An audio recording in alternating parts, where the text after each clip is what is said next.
Joe Collins stood at the window of Fire Station 42, watching the purple sunset reflect off the crystalline spires of the Galactic Embassy complex. 5 years had passed since Earth joined the Galactic Federation, but the sight of alien architecture still amazed him.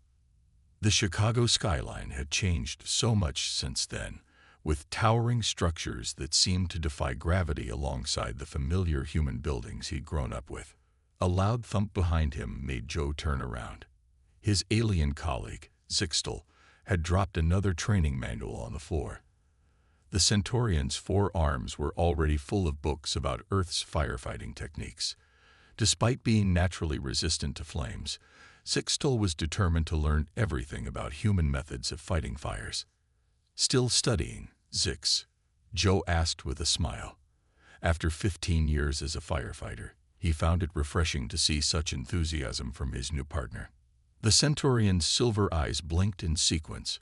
"Your species has fascinating approaches to emergency response, Joe. You tackle problems that would make my people retreat without hesitation." Joe walked over and picked up the Fallen manual. "That's because we've been dealing with fires since we discovered how to make them. Sometimes the old ways work best." The station's alarm system suddenly lit up with a soft blue glow, an alien tech malfunction alert. These had become common since the embassy complex opened. Joe and Zixtel hurried to their modified fire truck, a hybrid vehicle that combined Earth's robust engineering with alien technology. Linda Martinez, their chief engineer, was already there, checking the readings on her tablet. Her dark hair was tied back in a practical ponytail, and her uniform bore the patches of both Earth's emergency services and the Galactic Federation. "Caught another odd one," she said, showing them the screen. "Energy fluctuations in the Rigelian section. Their environmental systems are acting up again."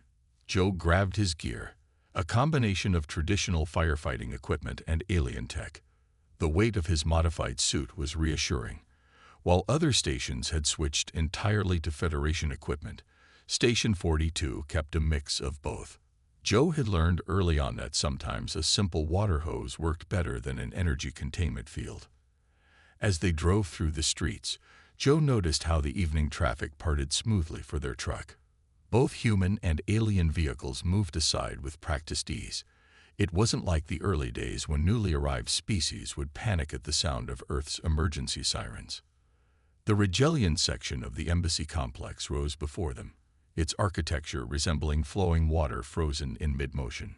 Joe could see the problem before they even entered. The usual soft green glow of the building's power system was pulsing erratically. Inside, they found a group of Rigelian diplomats gathered in the lobby, their translucent bodies showing signs of stress through rapid color changes. The universal translator in Joe's helmet converted their high-pitched sounds into English.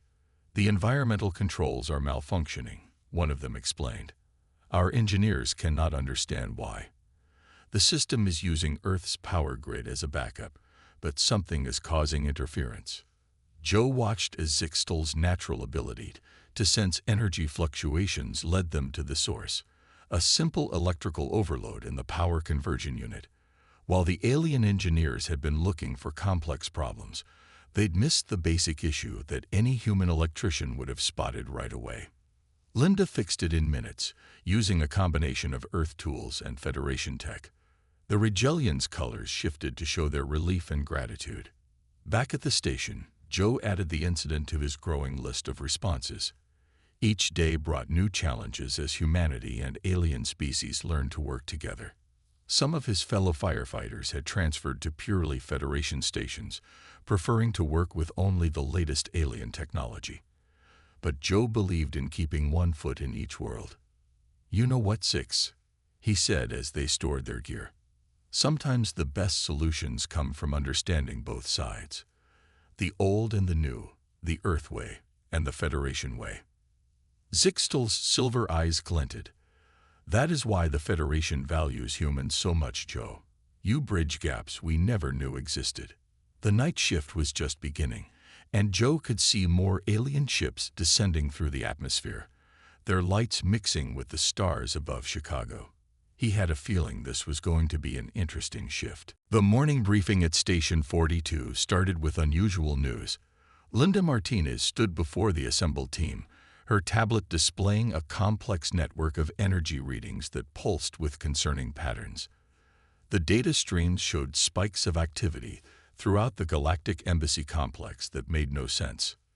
These readings started appearing 3 days ago, she explained, zooming in on a particular section. At first, we thought it was just routine power fluctuations from the new Andromedian wing. But look at this pattern. Joe Collins leaned forward in his chair, studying the irregular pulses. After years of working with both human and alien technology, he had developed a good sense for when something wasn't right. These readings made his skin prickle with unease. Zixtal's silver eyes narrowed as all 4 of their arms worked different control panels. The energy signature matches nothing in our Federation database. It's as if the power grid is responding to something we cannot detect. Chief Laura Bennett, who had been quietly observing from the corner, stepped forward. Her 20 years of firefighting experience had taught her to trust her team's instincts. What are the aliens saying about this? That's the strange part, Linda replied, switching to a different display. The Vegan embassy reported their communication systems failing yesterday. The Arcturians can't maintain stable environmental controls. Even the Centaurian section is experiencing equipment malfunctions. Joe watched as more alerts popped up on the main screen. Red dots spread across the complex map like a slow-moving rash. Each one represented another system failing or showing unusual behavior. His gut told him these weren't isolated incidents. Officer Steve Howard walked in, carrying a package marked with Federation symbols. New warning systems just arrived from Central Command. They want all Earth stations equipped with these within the next 12 hours. The package contained sleek, silver devices that looked like a cross between smoke detectors and alien tech. Linda immediately began examining one, her fingers moving swiftly over its surface. These are designed to detect energy anomalies we normally can't sense. The Federation must be worried about something. Joe helped install the new devices around the station, noting how they interface with both human and alien equipment. Each one gave off a soft hum that seemed to resonate with the building's power systems. The sound reminded him of the quiet before a major storm. By mid-afternoon, the calls started coming in. First, it was the Rigelian section again, reporting that their backup systems were failing. Then the Andromedian embassy requested assistance with unexplained temperature fluctuations. The Vegan diplomatic corps evacuated an entire floor of their building due to strange energy readings. Something bigger is coming, Joe said to Linda as they returned from their 3rd call of the day. These aren't random malfunctions, they're connected. Linda nodded, her face illuminated by the glow of her diagnostic tools. The energy patterns are intensifying. It's like watching pressure build up in a sealed container. We just can't see the container. Back at the station, Zixtal was coordinating with other Centaurian firefighters across Earth. Their species' natural sensitivity to energy fluctuations made them excellent early warning systems. The concern in their voice as they spoke in their native language needed no translation. Chief Bennett called an emergency meeting. The station's main room filled with both human and alien emergency responders, their faces reflecting the seriousness of the situation. The new Federation warning devices pulsed with an increasingly urgent rhythm. "Whatever's coming," the chief said, looking at each team member in turn. "We need to be ready. Joe, I want you and Zixtal to run full equipment checks. Linda, coordinate with Federation tech experts. If this turns bad, we'll need every tool we have." Joe looked out the window at the embassy complex. The alien architecture still gleamed in the late afternoon sun, but now those beautiful structures felt like they were holding their breath, waiting for something to break. He checked his gear one more time, making sure both his traditional firefighting equipment and the new alien tech were ready. The warning signs were clear. The question wasn't if something would happen, but when. The crisis struck during the quietest part of the night shift. Joe Collins was checking the equipment when every alarm in Station 42 activated at once. The sound was deafening, a mixture of human sirens and alien warning signals that made the windows shake. Linda Martinez burst into the room, her tablet displaying a mass of red warnings. It's the experimental energy lab at the embassy complex. Some kind of massive power surge. Her fingers flew across the screen as she pulled up more data. The readings are off the charts. Through the station's windows, Joe saw an eerie purple glow pulsing from the center of the embassy complex. The light seemed to bend in ways that hurt his eyes. Zixtal's silver eyes widened, all four arms trembling as they sensed the energy disturbance. "This is unlike anything in Federation records," Zixtal said, their voice shaking. "The energy signature, it's impossible." Chief Bennett's voice came over the station's comm system. "All units respond. We have multiple diplomats trapped in the complex. Federation emergency teams are already on site." Joe and his team reached the scene in record time. The purple glow had intensified, and strange ripples moved through the air like heat waves on a summer road. Federation firefighting ships hovered around the building, their crews hesitating to approach. A group of alien emergency responders huddled near their vehicles, their various species showing signs of distress. Their advanced equipment sparked and malfunctioned as they tried to analyze the situation. Through his translator, Joe heard fragments of panicked conversations. "The exotic matter reaction is unstable. Our containment fields aren't working. The energy type is unknown. We can't approach. Our systems are failing." Linda's voice crackled through Joe's headset. The lab was working on a new power source. Something went wrong with the containment. It's not just fire in there. It's something new. Something that breaks the normal rules. Joe watched as a Federation emergency team tried to enter the building. Their energy shields flickered and died before they could reach the entrance. They retreated quickly, their equipment smoking. Through the building's transparent sections, Joe could see people trapped on various floors. Some were human embassy staff, others were alien diplomats. Many were gathered in the building's designated safe rooms, but those rooms hadn't been designed for this kind of crisis. Officer Steve Howard coordinated with Federation security to hit building schematics. "We've got at least 30 people trapped inside. The central stairs are blocked by energy distortions. The emergency transporters are offline. Traditional firefighting methods wouldn't work." Joe could see that already. The purple energy field seemed to eat through standard fire suppressants. The alien team's advanced technology was proving useless, their systems corrupted by the strange energy. Chief Bennett gathered the human firefighters. "Federation protocols are calling for a full evacuation of the area. They say the risk is too high. They're talking about containing the whole block in a stasis field and waiting it out." Joe looked at the building again. The purple glow was spreading, floor by floor. He could hear the fear in the alien emergency responders' voices as they backed away. Their species had never encountered anything like this, and their advanced technology offered no solutions. But inside that building were people who needed help, human and alien alike. They were scared, trapped, and running out of time. Joe had sworn an oath when he became a firefighter, and that oath didn't have any special clauses for alien technology or exotic matter reactions. He checked his gear one last time, the old reliable equipment he'd used for 15 years, mixed with the newer Federation tech. Sometimes the biggest problems needed both old and new solutions. Sometimes they needed human stubbornness and creativity. The aliens were retreating. The Federation was calling for evacuation. But Joe Collins had never walked away from people who needed help, and he wasn't about to start now. Joe Collins stood at the edge of the evacuation zone, watching as another Federation emergency team retreated from the embassy complex.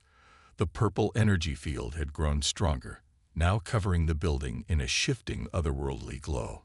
Behind him, alien firefighters were pulling back their equipment, their advanced technology rendered useless by the strange energy. "Joe, the Federation just issued a final evacuation order. Linda Martinez said through his headset. She was working from a mobile command center, trying to make sense of the readings. They're giving up. They plan to contain the whole area and wait for the reaction to burn itself out. How long will that take? Joe asked, already knowing he wouldn't like the answer. There was a pause before Linda replied. Their estimates say 3 days, maybe 4. Joe looked up at the building again. Through the wavering purple field, he could see people moving in the safe rooms. Some were pressing their hands against the windows. Others were using lights to signal for help. Human and alien alike, they were all counting on someone to save them. The people up there don't have 3 days, he said quietly. Chief Bennett approached him, her face grave. Joe, I know what you're thinking. The Federation's been clear. Their containment technology isn't working. They've never seen anything like this. Maybe that's the problem, Joe replied. They're looking for high-tech solutions, but sometimes you need to think simpler. He turned to Zixtel, who stood nearby monitoring the energy readings. Zix, you said Centaurians are naturally resistant to energy fields, right? The alien's silver eyes blinked in sequence. Yes, but not to this degree. This is far beyond our normal capabilities. But you can sense the patterns in the energy, can't you? Even if you can't get close. Zixtel moved all 4 arms in agreement. The energy flows like water, but it responds to movement. It's almost alive. Joe nodded, an idea forming. Linda, can you get me a floor-by-floor reading of the energy levels? Linda's fingers flew across her controls, sending it to your display now. But Joe, whatever you're planning, the Federation protocols clearly state. Protocols are guidelines. Joe interrupted. They're based on what we know. This is something new. Sometimes you have to trust your gut. He studied the readings on his helmet display. The energy wasn't uniform. It had patterns, weak spots. Like a fire, it needed fuel and followed certain paths. Understanding fire behavior had kept him alive for 15 years. Maybe the same principles applied here. Officer Steve Howard joined them, carrying new data from Federation Command. They're starting the containment field in 30 minutes. Anyone still inside will be trapped until it's over. Joe checked his modified gear one last time. He had stripped away the Federation tech that wasn't working and reinforced his traditional equipment. Sometimes the old ways were the best ways. Chief, he said, turning to Bennett, I'm going in. The energy's weakest near the ground floor. If I can reach the building's central systems, I might be able to restore power to the emergency transporters. The chief looked at him for a long moment. Protocol said to stop him. Federation orders demanded evacuation. But she had known Joe for years. She had seen him save lives when others said it couldn't be done. You're not going alone, she said finally. Linda will guide you from here. Zixtal can read the energy patterns and warn you of changes. She paused. You've got 30 minutes, Joe. Make them count. Joe nodded, securing his breathing apparatus. Around him, alien observers watched in disbelief as he prepared to enter the energy field that had defeated their best technology. Some were recording, documenting what they surely thought would be a human's last foolish act of bravery. But they didn't understand. Sometimes the bravest thing wasn't having the best technology or the most advanced solutions. Sometimes the bravest thing was simply refusing to give up when everyone else had walked away. Joe took a deep breath and stepped toward the building. Behind him, he heard Zixtel begin calling out energy readings. Linda's voice came through his headset, clear and steady. The purple field shimmed before him, but he didn't hesitate. People needed help.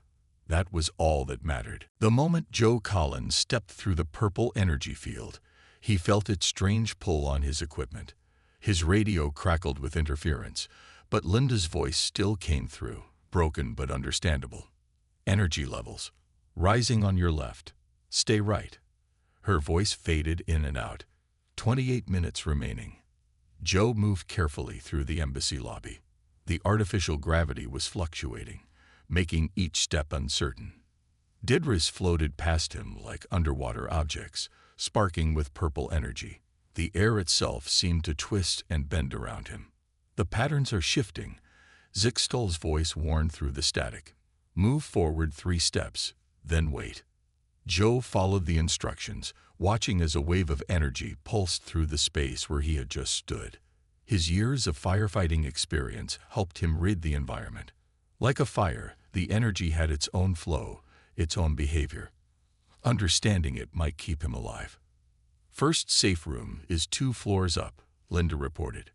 "Readings show 8 people inside. Mixture of human and alien life signs." The stairs were warped by the energy field, but they held his weight. Joe climbed carefully, testing each step. Sweat rolled down his face inside his mask. The purple light made it hard to judge distances, playing tricks with his depth perception. On the 2nd floor, he found the safe room's door sealed by emergency protocols. The aliens inside saw him through the reinforced window. Their faces showed mixture of hope and disbelief at seeing a human walking through the energy field. Joe pulled out the manual override tool from his belt. Linda had modified it with parts from broken Federation tech. Sometimes the best solutions came from mixing old and new. The door's locking mechanism sparked and fought against him, but finally gave way. "We thought no one was coming," said a tall alien diplomat as Joe helped them out. "The Federation said rescue was impossible."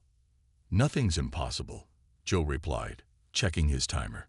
22 minutes left. "We need to move." He guided the group toward the emergency stairs, using his body to shield them from energy surges. His modified equipment was holding up, but he could feel the strain on it growing stronger. "Next safe room is on level 4, Linda's voice crackled. "But Joe, energy readings there are much higher." Joe looked up the stairwell. The purple light was more intense above, swirling like a storm, but he could hear movement up there. People were still alive, still waiting for help. "Zixtol, can you read the pattern?" "It's chaotic," the Centaurian replied. "But, yes, there are gaps between the pulses, like a heartbeat." Joe timed the energy pulses, watching their flow. It was like reading the behavior of a fire, predicting where it would go next. He started up the stairs, moving in sync with the energy's rhythm. The 4th floor was barely recognizable. The exotic matter reaction had warped the walls and floor. Federation emergency lights pulsed weakly through the haze, but Joe could see the 2nd safe room ahead, its occupants pressed against the window.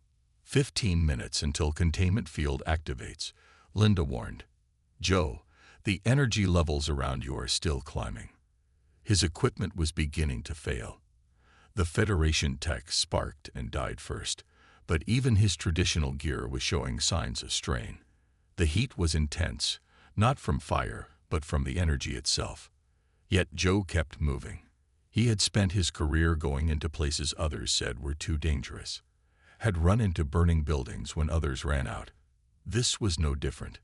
People needed help, and he would find a way. Through the purple haze, he reached the 2nd safe room. More faces looked out at him, human embassy staff and alien diplomats alike. They had been told rescue was impossible, that their situation was beyond help. But they hadn't counted on human determination, on the simple, stubborn courage that had driven humanity from caves to the stars. Joe checked his timer again. 15 minutes to get everyone out. The containment field would activate whether they were clear or not, but he had come too far to fail now. News of Joe Collins's rescue attempt spread quickly among the emergency teams outside the embassy complex. Alien observers recorded everything with their devices, transmitting the footage to their homeworlds. They watched in amazement as the human firefighter led another group of survivors down through the purple energy field. 12 minutes until containment, Linda Martinez announced through the static. Her voice was tense but steady. "Joe, we're picking up more life signs on the 5th floor." Joe helped the rescued diplomats toward the exit, where Federation medical teams waited just beyond the energy field. His equipment was failing piece by piece, but he couldn't stop now. Not when more people needed help. "The energy patterns are becoming more erratic," Zixtal warned. The exotic matter reaction is approaching critical levels. Outside, Chief Bennett watched the situation unfold on her monitors. The Federation commanders were insisting on activating the containment field on schedule. They said no exceptions could be made, even for a rescue attempt. Then something unexpected happened. Two more firefighters from Station 42 stepped forward, checking their gear. They had stripped down to basic equipment like Joe had done, removing the failing Federation tech. "We're going in too," said one of them. He proved it can be done. Chief Bennett looked at their determined faces. They all knew the risks, but they also knew their job, to help people, no matter the circumstances. She nodded her approval. More firefighters from other stations began to prepare as well. They had watched Joe succeed where advanced alien technology had failed.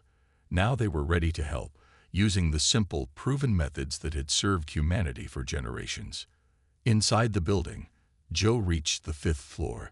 The energy field was so dense here that it looked like purple fog.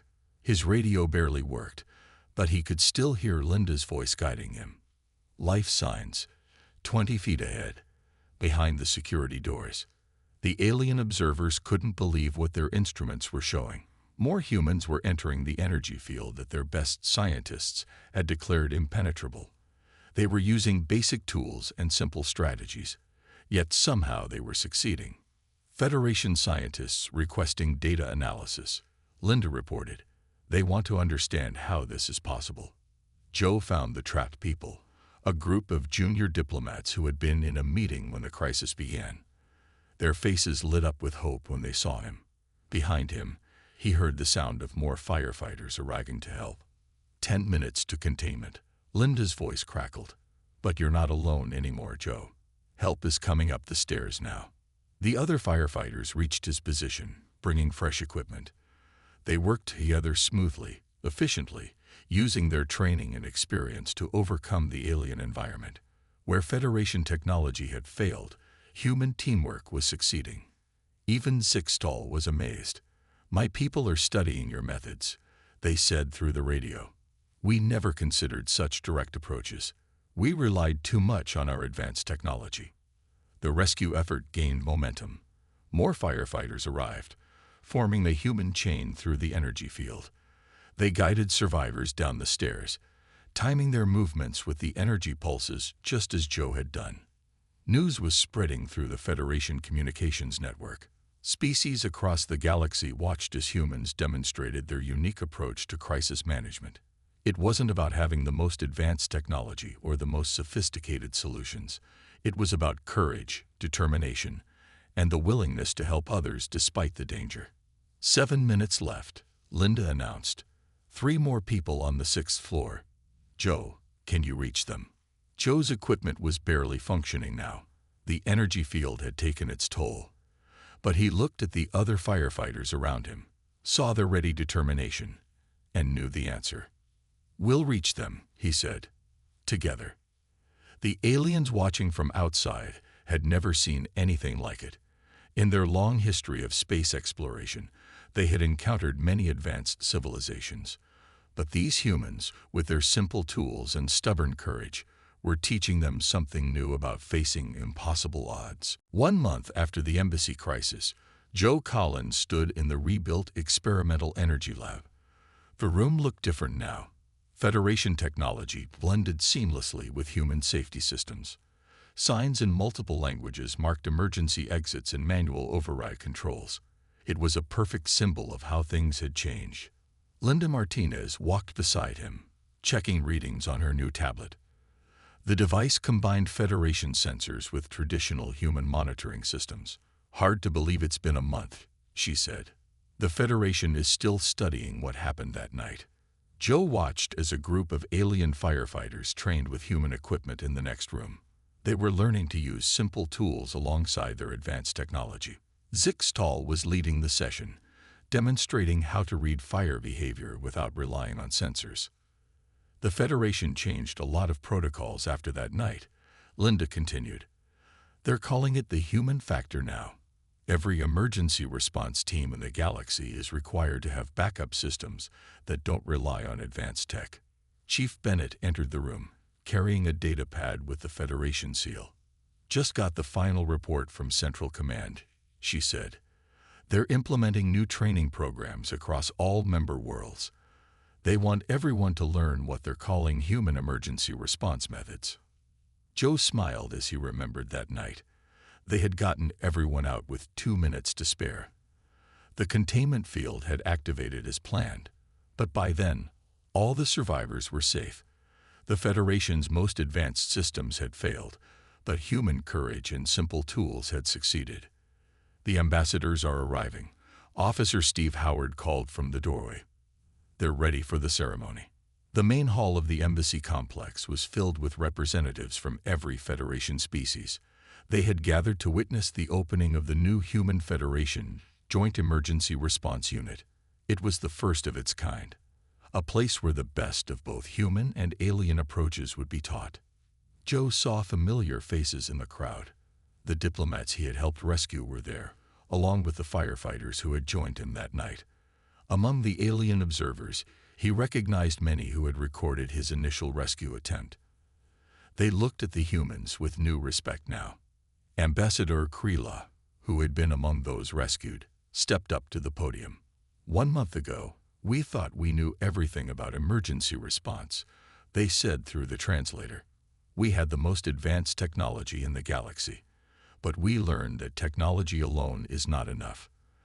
The humans showed us that courage, creativity, and determination are just as important as any advanced system." The ambassador gestured to the new unit's emblem on the wall, a combination of Federation symbols and a traditional firefighter's shield. "This center will teach what we now call the human approach. The willingness to adapt, to use both old and new methods, and most importantly, to never give up when others are in danger." Joe listened as the ambassador announced new initiatives. Every Federation world would now have human advisors for their emergency services. Traditional human firefighting methods would be taught alongside advanced alien techniques. The simple tools that had worked that night would become standard equipment throughout the galaxy. Later, back at Station 42, Joe looked at the photos on the wall. New ones had been added. Images of human and alien emergency responders working together, learning from each other. The station itself had become a symbol of this new cooperation, with teams from across the galaxy coming to train there. Zixtel joined him, their silver eyes reflecting the evening light. "You know, Joe, my people have a saying. The strongest metal is forged in the hottest fire. That night showed us that humans have strength we never understood before." Joe nodded, checking his gear for his next shift. The equipment was a mix of old and new now, but the job remained the same, helping people who needed it, no matter who or what they were. Outside, the purple sunset painted the embassy complex in familiar colors. But now those colors reminded everyone of something different, not of danger, but of the night when human courage had changed the galaxy's understanding of true bravery.